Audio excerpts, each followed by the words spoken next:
روشن خیالی کا نام دیا، ہم نے اسے آزادی فکر کا نام دیا، ہم نے اسے جدید تعلیم کا نام دیا، جدید تہذیب کا نام دیا،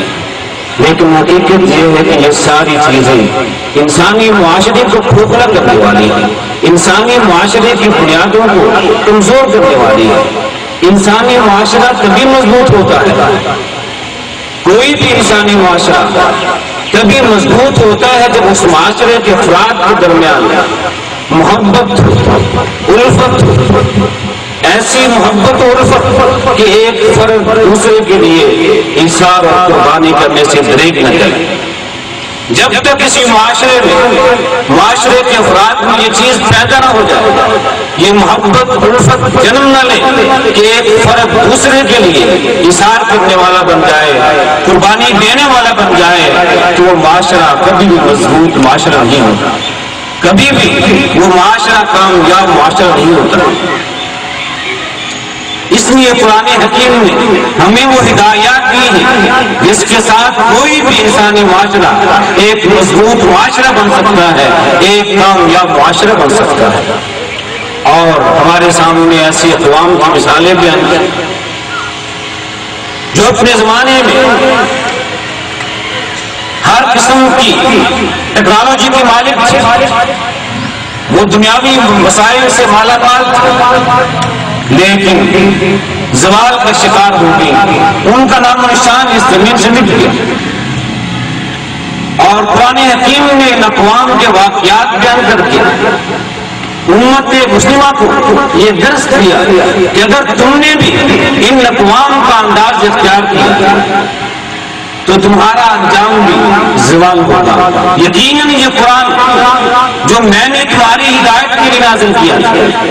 رب ذوالجلال نے سب سے پہلے انسان کو جب دنیا میں بھیجا اسے کہہ دیا تھا فَإِمَّا يَأْتِيَنَّكُم مِّنِّي هُدًى فَمَن تَبِعَ هُدَايَ فَلَا خَوْفٌ وَلَا هُمْ يَحْزَنُونَ۔ کہ تم زمین پہ جا رہے ہو، میں تم کو زمین میں بھیج رہا ہوں، وہاں تمہارے پاس میری ہدایت آئے گی۔ اگر تم نے میری ہدایت کو اپنایا،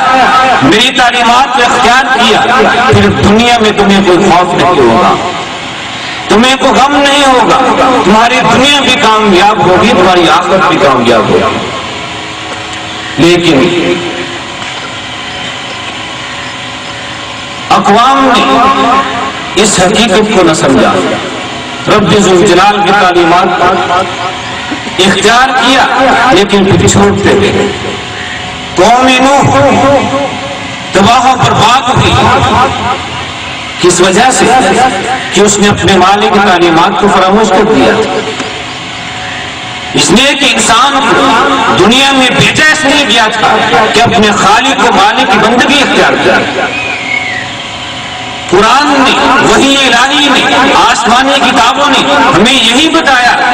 کہ انسان کو کیوں پیدا کیا گیا، انسان کا مقصد حیات کیا ہے، دنیا میں بھیجنے کا مقصد کیا ہے۔ اور جب یہ کوئی بھی انسانی معاشرہ، کوئی بھی قوم اپنے مقصد حیات کو فراموش کر دے تو پھر اس قوم کو حق نہیں رہتا اس زمین پہ زندہ رہنے کا۔ جب قوم نوح نے اپنے خالق و مالک کی بندگی کو چھوڑ دیا، جو ان کا مقصد حیات تھا اللہ کی بندگی میں، کہ غیروں کو شریک کرنا شروع کر دیا، تو پھر وہ قوم اس زمین سے نیست و نابود کر دی گئی۔ اس طرح ہر وہ خرابی جو انسانی معاشرے کو زوال کی جانب لے جانے والی تھی، اس قرآن نے ہمیں بتا دیا کہ قوم نوح کیوں تباہ ہوئی، قوم شعیب کو کیوں تباہ کیا گیا، قوم لوط کو کیوں تباہ کیا گیا، قوم عاد کو، قوم سمود کو، بنی اسرائیل کو یہ کیوں تباہ و برباد کیا گیا۔ اس لیے کسی نے اپنے مقصد حیات کو فراموش کر دیا تھا، کسی نے معیشت کے بنیادی اصولوں کو،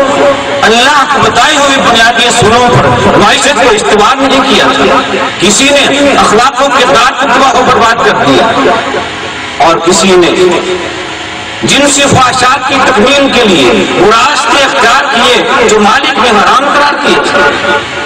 یہ ساری چیزیں ان قوموں کی ہلاکت کو، ان کی تباہی کو اور زوال کا سبب بن گئی۔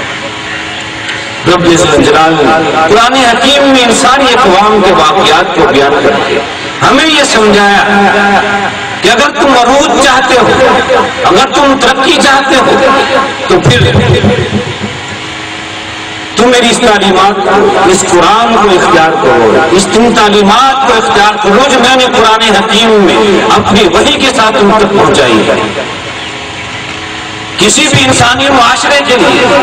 سب سے بنیادی چیز یہ ہے کہ انسان ایک اچھا انسان بنے۔ اگر انسان کتنا ہی تعلیم یافتہ کیوں نہ ہو، بڑی سے بڑی علمی ڈگریاں بھی لے آئے،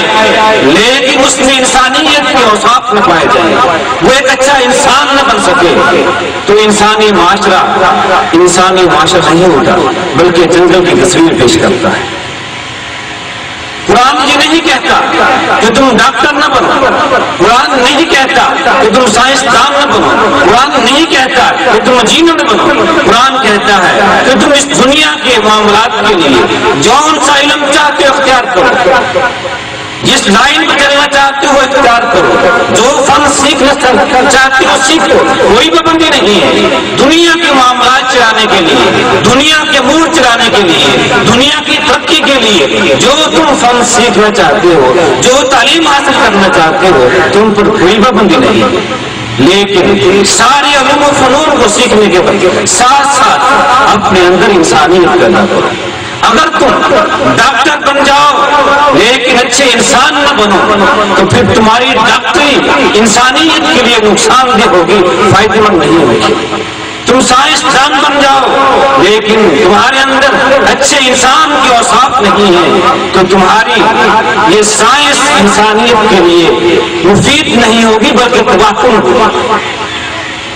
قرآن ہمیں یہ بتاتا ہے ایک اچھا انسان کیسے بن سکتے ہیں، ایک اچھے انسان کے اوصاف کیا ہے۔ جون سا علم چاہو، جون سے فنون چاہو، تم پر کوئی پابندی نہیں ہے، لیکن سارے علم و فنون کے ساتھ اپنے اندر ایک اچھے انسان کے اوصاف پیدا کرو۔ ایک ڈاکٹر جو اس بات کا دعویٰ کرتا ہے کہ میرا مقصد انسانیت کی خدمت ہے، لیکن جب ڈاکٹر بن جاتا ہے تو پھر انسان کی خدمت نہیں کرتا بلکہ انسان کو لوٹتا ہے۔ اسی پاکستان کا ایک واقعہ ہے، آج سے 20-25 سال پہلے کراچی کے ایک ڈاکٹر تھے، ڈاکٹر جمعہ خان، نیرو سرجن تھے اور اس فن میں نامور ڈاکٹر تھے، کراچی کے بہترین ڈاکٹر تھے، ان سے اچھا کوئی اور سرجن نہیں تھا۔ اپنے دور کے اپنے زمانے کی بڑی سے بڑی ڈگری حاصل کی تھی۔ ان کے کلینک پر ایک دن کچھ لوگ ایک زخمی کو لے کے آتے ہیں کہ باہر سڑک پہ حادثے میں یہ انسان زخمی ہو گیا ہے۔ ڈاکٹر اپنے ڈاکٹری اصولوں کا پابند تھا، کہتا ہے کہ پہلے فیس ادا کرو، پرچی بنواؤ، فیس ادا کرو، پھر میں مریض کو دیکھوں گا۔ لوگ کہتے ہیں کہ یہ تمہارا عزیز نہیں ہے، ہم نے تو سڑک سے اٹھا کے تمہاری دکان کو دیکھا، کہیں کو دیکھا، تمہارے پاس لے آئے، ہم اس کے رشتے دار نہیں ہیں۔ ڈاکٹر اس مریض کو دیکھنے سے انکار کر دیتا ہے۔ جب پڑھتا تھا دعویٰ تھا کہ میں انسانیت کی خدمت کے لیے ڈاکٹری پڑھنے لگا ہوں، لیکن جب ڈاکٹر بن گیا اب انسان زخمی انسان سامنے آتا ہے، لیکن انسانیت کی رگ نہیں پڑتی کہ یہ بھی انسان ہے میں بھی انسان، اس مریض کو نہیں دیکھتا۔ چند لمحوں کے بعد وہ زخمی انتقال کر جاتا ہے۔ اس کے مرنے کے بعد جب ڈاکٹر اس کے چہرے سے کپڑا اٹھاتا ہے تو دیکھتے ہیں کہ اس کو اپنا بیٹا تھا، اپنا ہی بیٹا باپ کی درندگی کا شکار ہو جاتا ہے۔ ٹھیک ہے زندگی کے لمحات متعین ہیں، لیکن باپ اگر اس مریض کو، وہ ڈاکٹر اس مریض کو چیک کر لیتا شاید اپنے کائنات شفا دے دیتے، اس کی زندگی بچ جاتی، لیکن وہ ڈاکٹر جس کے اندر انسانیت نہیں تھی، درندگی تھی، انسانوں کو لوٹتا تھا، اپنے بیٹا، اس کا بیٹا بھی اس کا شکار ہو جاتا ہے، اپنے بیٹے کو دیکھتا ہے